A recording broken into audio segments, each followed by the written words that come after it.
All right, it's time for me to walk over to Frank. You've been hearing him. Now you'd like to see him. I have a treat for you. I walk from this side of Studio 9 to the other side of the expansive Studio 9, the most beautiful studio here on the TSN campus. This is not in dispute. Here is Frankie Corrado. Get over here, man. Great to see you, buddy. It's nice over here. This is nice, right? Cozy? Yeah. Bruce Hot Garriock chocolate. was really jealous that he didn't get to sit down and hang out by the fire. Bruce would do well with a situation like this. I think you're right. Yeah. I think you're right. Okay, so let's talk about the Sens coaching change. I talked to Bruce about it. The timing was awkward.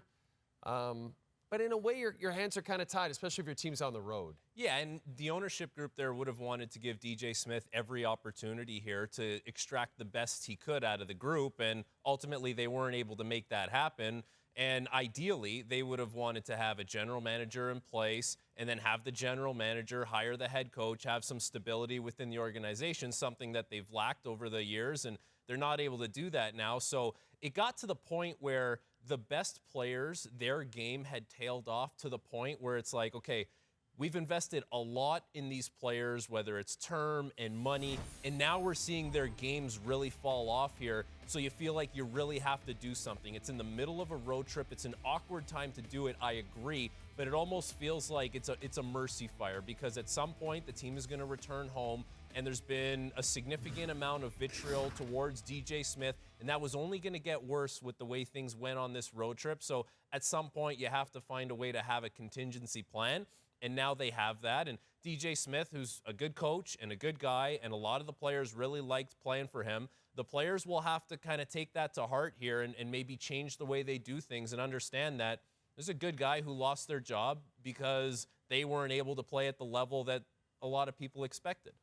Brady Tkachuk, as I said last week, could only fight so many guys. Yeah. There's only so many fights your captain could get into. How about the Flames? They picked up points in 4 straight games.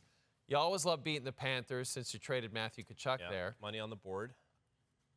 Are you noticing a difference in this Flames team this year compared to last season? There's just a little bit of a difference as far as the speed of the team. That was one of the things we talked about last year. Like, they needed that injection of youth, that injection of speed. They didn't really have it. So now they've got some younger players in the lineup like Jerry, like Sharon Govich, like Pospisil. And Pospisil scores a nice goal tonight on a partial breakaway. So when you see that kind of speed injected into the lineup, now all of a sudden it allows other players who are in the lineup who have some speed, like the captain, Michael Backlund, like he's more noticeable now. Mangiapane is a little more noticeable. Now there's other players who are surrounded by the speed, whether it's Nazem Kadri or Blake Coleman. You're getting more out of those guys as well. So it's an element that the lineup needed.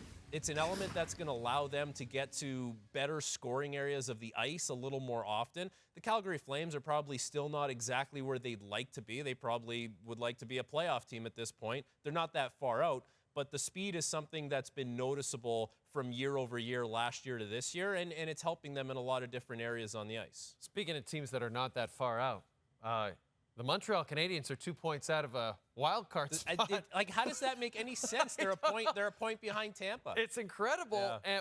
In your opinion, that's a good Jets team they beat on Monday. And what's your thoughts on how they've managed to get back to this position? I'm not going to say it's just Marty St. Louis, but I do believe it's the certain kind of mindset that he's instilled within the group, where it's like this scrappy, pesky, never give up attitude that they seem to have. And you know, one thing you notice about a team that Marty coaches, they have to skate. Like the way they play, they are forced to skate, and it becomes a little bit of a challenge for some teams. And the reason why I say it doesn't even make sense that they're doing as good as they are in the standings, they've had a ton of injuries to a lot of key players, whether it's been on the back end or up front. A guy like Kirby Dach hasn't even factored in at all this season. Yeah. Their special teams are among the worst in the league. Their goaltending's been good at times. So you think about like what's gone right for them.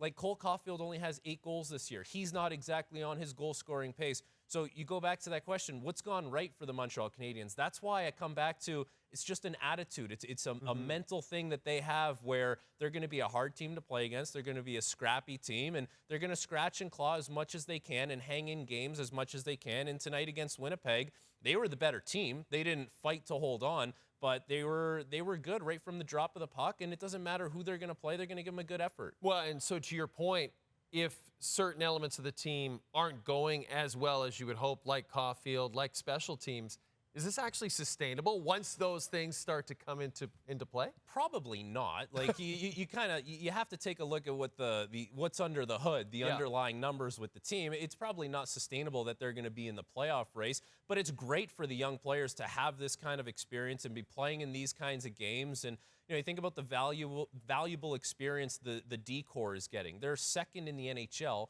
when it comes to goals scored by defensemen. So there's a lot of contributions coming from different places within the team. And as a young group, it's so important that you kind of experience all these things together, come up together, and at some point you hope that this team is ready and mature to take the next step. But I have no doubt that Marty St. Louis, Alex Burrows, Stefan Robida, having those guys around the group every day is so important for the mentality of the group, and I think that comes across on the ice as well. Guys who have played, they know that they just played. get it, Jay. They just understand how to talk to players, and they get the most out of their guys.